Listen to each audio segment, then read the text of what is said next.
इस वक्त GDP, world economy इस वक्त सबकी डाउन जा रही है। फिर भी मैं समझता हूं कि इंडिया ने फिर भी किसी हद तक कंटेन किया हुआ है अपनी जीडीपी ग्रोथ को। हालांकि जीडीपी यहां भी नीचे जा रही है, 0.2% या कुछ नीचे आई है। लेकिन असल में एक बात है कि जो पैंडेमिक की वजह से पूरी वर्ल्ड इकोनॉमी इस वक्त शेक हुई है। चाइना, अमेरिका, यूरोपियन कंट्रीज जिनकी इकोनॉमी बहुत साउंड थी, वो भी सर्वाइव नहीं कर पा रहे हैं। तो यहां पर जो आपने बात की, वहां पे खाली मैं नहीं था, वहां पे इंडस्ट्री को रिप्रेजेंट कर रहे थे, वहां पे फ्रूट ग्रोवर्स को रिप्रेजेंट कर रहे थे। खाली मैं एक तो था नहीं। अगर मैं अकेला होता इंटरेक्शन में तो जरूरी मैं स्मॉल इंडस्ट्रीज की भी बात करता। दूसरी, उनके रिप्रेजेंटेटिव माशाल्लाह उन्होंने पहले भी इनसे मुलाकातें की हैं और मैडम ने हमें यह भी कहा है कि जो ऑनरेबल गवर्नर साहब है, लेफ्टिनेंट गवर्नर मनोज सिन्हा साहब, उन्होंने पहले ही उनके साथ मुलाकात करके यहाँ के लिए, यहाँ की इंडस्ट्री के लिए एक पैकेज मांगा है। और उन्होंने हमें कल उस इंटरेक्शन के दौरान इस बात का एश्योरेंस दी उन्होंने कि मैं उस पैकेज पर फेवरेबली कंसिडर करूंगी और वो दे दूंगी। तो जो वहां पे मुख्तलिफ लोग बैठे थे, टाइम उनको कम मिला। They only allowed 4 speakers to speak and luckily I was one of them. तो खाली 4 लोगों ने बात की। उसमें जम्मू के इंडस्ट्री के जो लोग हैं उन्होंने बात की, उन्होंने अपनी बात रखी। कश्मीर के जो थे उन्होंने बात रखी। तो मुझे नहीं लगता है कि मेरी कोई ज़रूरत थी बाकी लोगों को। ये बात है कि जो कल की मीटिंग जो वर्चुअल मोड में मीटिंग हुई honourable finance minister of India Nirmala Sitharaman ji से, उसमें उनका पर्टिकुलर एक सब्जेक्ट था कि जहाँ की जो इंडस्ट्री है उसमें commerce and industry and commerce के लोग थे और पब्लिक सेक्टर अंडरटेकिंग्स। चूँकि मैं रियासत में अर्स्टोवाइल स्टेट में आज की जिसको हम यूटी कहते हैं, इसमें मैं पीएसयूज़ को रिप्रेजेंट करता हूँ। तो मेरा मैंडेट पीएसयूज़ के ही इर्द गिर्द था, तो उससे बाहर मैं जा नहीं सकता था, किसी और की बात करता मैं। I would love to represent other people also, but I don't have mandate to represent their aspirations before the honourable finance minister. So मैंने अपने दायरे में रहते हुए खाली पब्लिक सेक्टर के वजह बात की। एक्चुअली मीटिंग का मेन जो फोकस था वो इंडस्ट्री की ग्रोथ थी, यहाँ की इकोनॉमी में कैसे बूस्ट अप हो सकता है, एम्प्लॉयमेंट जनरेशन कैसे होगी। तो मैंने ऑनरेबल फाइनेंस मिनिस्टर की नोटिस में लाया कि यहाँ पे जो किसी भी रियासत में इकोनॉमी की बैकबोन जो है वो पब्लिक ट्रांसपोर्ट होती है। देखिए, आप कोई कारखानादार हो, कोई एजेंसी हो, कोई डिपार्टमेंट हो, कोई दुकानदार, जब तक आपको ट्रांसपोर्ट फैसिलिटी अवेलेबल नहीं है, चाहे माल ढोने के लिए, चाहे एक जगह से दूसरी जगह जाने के लिए, आपकी इकोनॉमी कभी तरक्की नहीं कर सकती। इसी तरह इलेक्ट्रिसिटी का इसमें रोल है, अच्छे रोड होने का रोल है। उसके बाद में गवर्नमेंट की पॉलिसीज, चाहे टैक्सेशन की पॉलिसी हो, चाहे किसी और चीज़ की हो, तो ये सारी चीज़ें मिलकर इकोनॉमी को बूस्टअप करती है। तो मैंने जो कल ऑनरेबल फाइनेंस मिनिस्टर के सामने बात रखी, एक तो मैंने एसआरटीसी की बात की कि ये एसआरटीसी इस वक्त कैसे खस्ता हालत में है, तो इसमें कम से कम 1500 बसों की ज़रूरत है। मैंने बात की तनख्वाह नहीं है मुलाजमीन की, उनकी तनख्वाह देने की ज़रूरत है।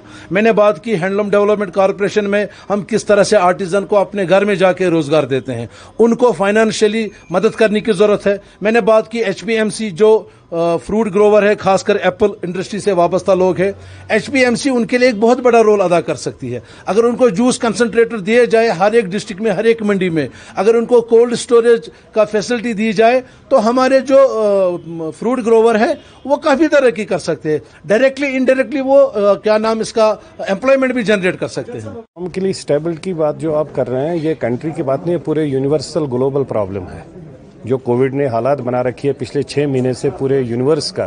तो उसमें आप जीडीपी को नहीं देखे, हम तो खाली ये देख रहे हैं कि लोग कैसे जी रहे हैं। लोगों के लिए सवेरे शाम रोजी रोटी मिल जाए, खाने के लिए रोटी मिल जाए, मेरे हिसाब से तो वही सबसे बड़ा जीडीपी है। मैं अब इस जीडीपी को देखता नहीं हूँ, otherwise I am an finance student, but I don't want to go through GDP now. मेरे हिसाब से मेरे देश में अगर कोई आज जी रहा है 6 महीने के ऐसे माहौल से, इस कहर से, जब सब कुछ बंद था, ऊपर वाले की रहमत के बगैर और कोई भी चीज़ नज़र नहीं आ रही थी, खाली उनकी, मेरे हिसाब से ऊपर वाले की रहमत जो थी, उन सवेरे दिन निकलता था, रात निकलती थी, यही लोगों को पता थी। उसके बाद भी अगर लोग जी रहे हैं तो बहुत बड़ी बात है। GDP has no value as we are concerned for this things. देखिए there is nothing like that. Non BJP है तो उसको उस सब इश्यूज़ का कोई मसला नहीं है। यहाँ पर नॉन बीजेपी की बात ही नहीं है। नॉन बीजेपी तो 10 स्टेटों में है, नॉन बीजेपी आपकी दिल्ली में है। कलकत्ता में प्रॉब्लम है कि अभी इलेक्शन का टाइम है, इसलिए वो जीडीपी को टच नहीं कर रहे हैं, वो अपने हिसाब से सब कुछ चला रहे हैं। तो Calcutta is not a place where we should discuss GDP. If you have to discuss GDP, then you discuss GDP metropolitan 4 cities, Delhi, Madras, Calcutta उसमें माइनस करके देखे तो मुंबई को देखे, ये तीनों सिटीज को, मुंबई भी महाराष्ट्र भी फिर आपका नॉन बीजेपी गवर्नमेंट है, आपका राजस्थान भी नॉन बीजेपी गवर्नमेंट है. So we should not count this thing. Why to go for negativity only? Let us see positiveness के लोग जी रहे हैं पूरे देश में. हमारे ही नेता माननीय रामविलास पासवान जी के माध्यम से 7 महीने का राशन फ्री मिला है. पूरे 88 करोड़ 88 मिलियन लोगों को, 88 करोड़ लोगों को हम लोगों ने फ्री राशन दे दिया है लोगों को, इसलिए कि सवेरे शाम वो घर में रोजी रोटी अपनी रोटी खा ले, क्योंकि रोजी तो मिल ही नहीं रही है because of lockdown and other things. रोटी के लिए जो प्रबंध किया गया, मैं तो वही कहूंगा जो जी रहा है वही बहुत है. मानना है कि गवर्नमेंट ऑफ इंडिया ने, जहां तक जीडीपी का सवाल है, गवर्नमेंट ऑफ इंडिया ने बाकी कामों पे फोकस लगाया है.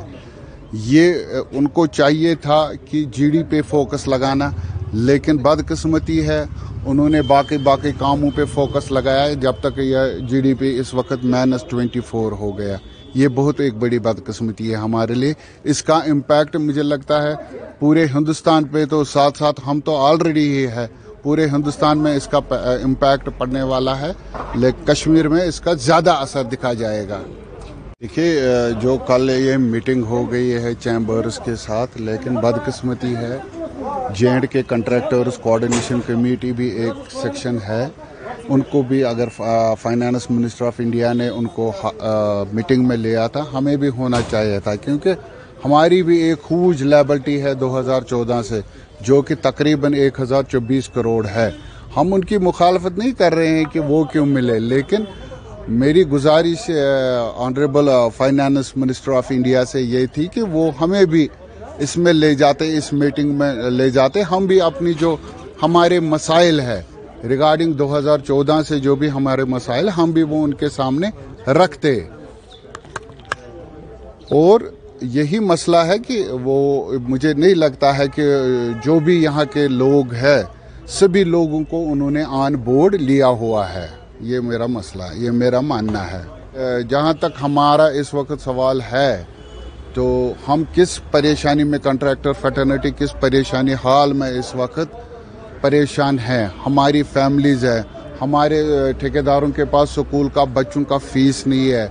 बाकी हमारे जो 2014 से हमने काम किया है तब से आज तक हमारा ये, जब से ये गवर्नर राज यहाँ पर हुआ है, हमारे जितनी भी पिछली बकाया जात पैसा है वो सारा गवर्नमेंट के पास फंसा हुआ है.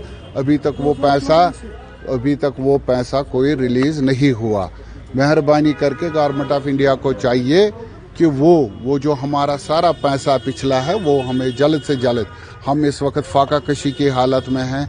हमारे ठेकेदार यहाँ पर जो हमारे हॉट मिक्स प्लांट है वो तकरीबन 100 के करीब है, लेकिन इसकी वजह से इस वक्त सिर्फ 22 प्लांट यहाँ पर काम कर रहे हैं, जिनके पास अभी थोड़ा थोड़ा पैसा है. बाकी सारे प्लांट बेचारे जिन्होंने पिछले पैसा लगाया काम पर और वापस गवर्नमेंट ने अभी तक नहीं दिया, वो सारे बंद है.